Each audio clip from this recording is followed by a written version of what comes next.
Dictation start होगी 5 second बाद।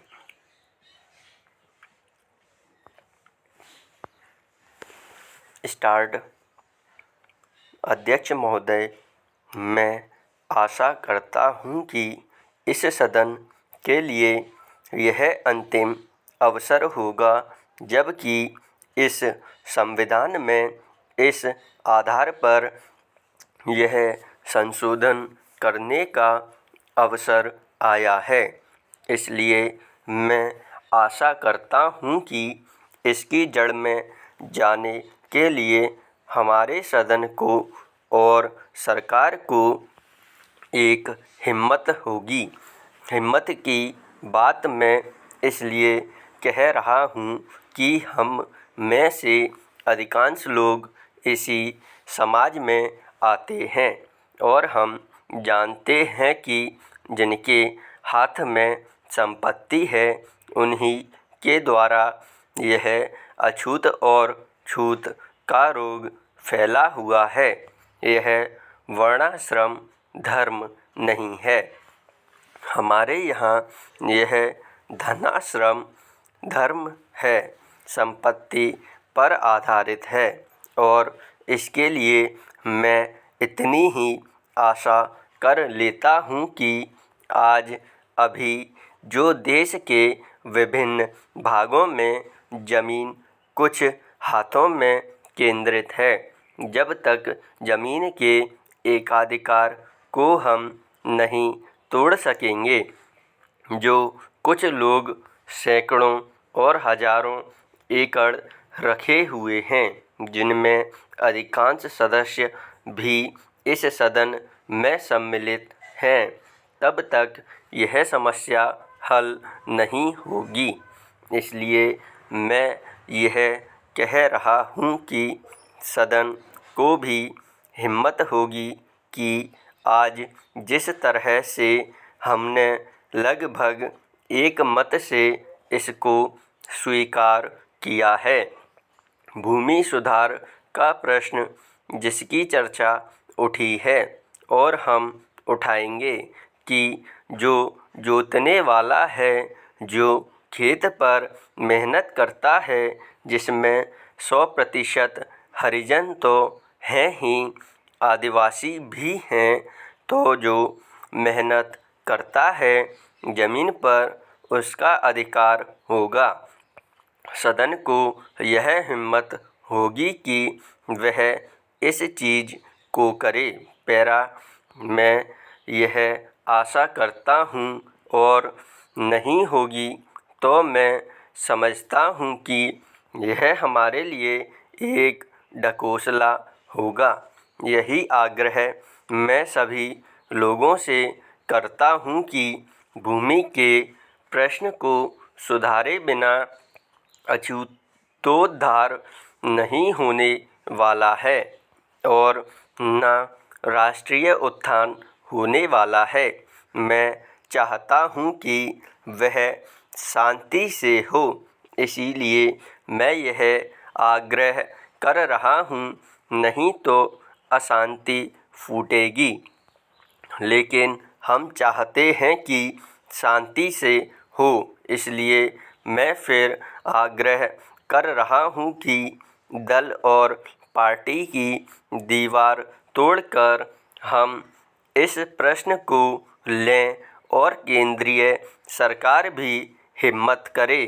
प्रधानमंत्री प्रतीक्षा में न रहें कि कुछ और लोग इधर से चले जाएंगे तो वह करेंगी और लोग जाएंगे तो वह कठिनाई में फंस जाएंगी।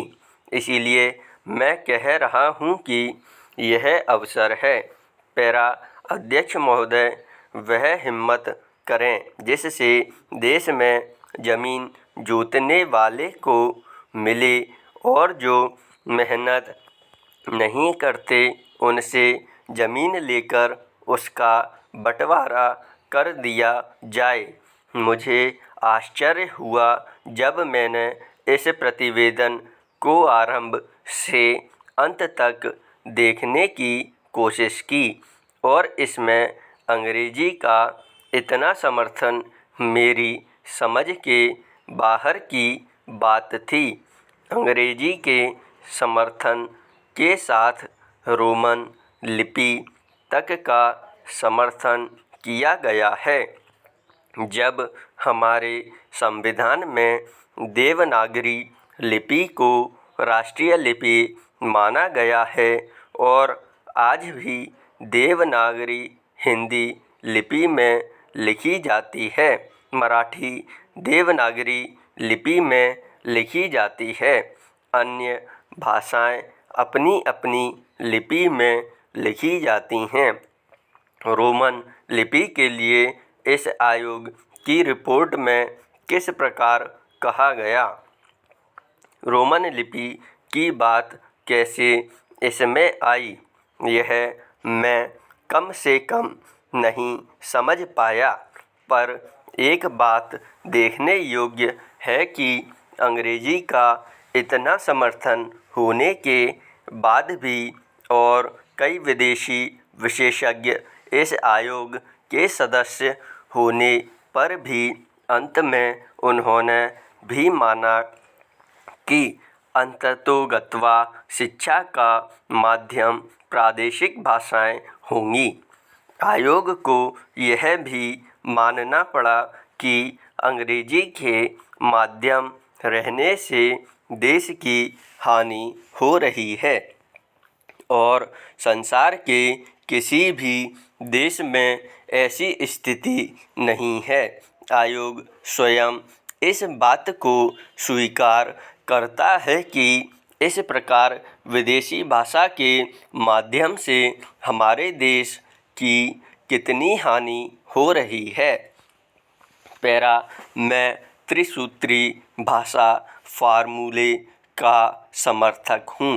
हिंदी साहित्य सम्मेलन, जो हिंदी की सर्वमान्य संस्था है, जिसका इस समय मैं अध्यक्ष हूँ, उस सम्मेलन ने भी त्रिभाषा फार्मूले को स्वीकार किया। यद्यपि हम यह उचित समझते थे कि द्विभाषा फार्मूला रहता, एक मातृभाषा और दूसरी राष्ट्रभाषा, लेकिन हमें इस बात का भय था कि यदि द्विभाषा फार्मूला रहेगा तो मातृभाषा और अंग्रेजी रहेगी। इसलिए हमने विवश होकर, प्रेम से नहीं, उत्साह से नहीं, बल्कि लाचार होकर त्रिभाषा फार्मूला स्वीकार किया कि मातृभाषा रहे, हिंदी रहे और तीसरी भाषा अंग्रेजी या कोई भी दूसरी भाषा रह सकती है। कहा जा सकता है कि हमारे यहाँ अभी स्नातकोत्तर पढ़ाई के लिए पर्याप्त साहित्य नहीं है। बड़ी गलत बात है यह। अभी सरकार के द्वारा ही कुछ महीने पहले यहाँ पर एक प्रदर्शनी हुई थी। उस प्रदर्शनी से यह बात स्पष्ट है कि हमारे यहाँ पर वैज्ञानिक और शास्त्रीय विषयों पर भी कम से कम हिंदी में पर्याप्त पुस्तकें हैं। स्टॉप।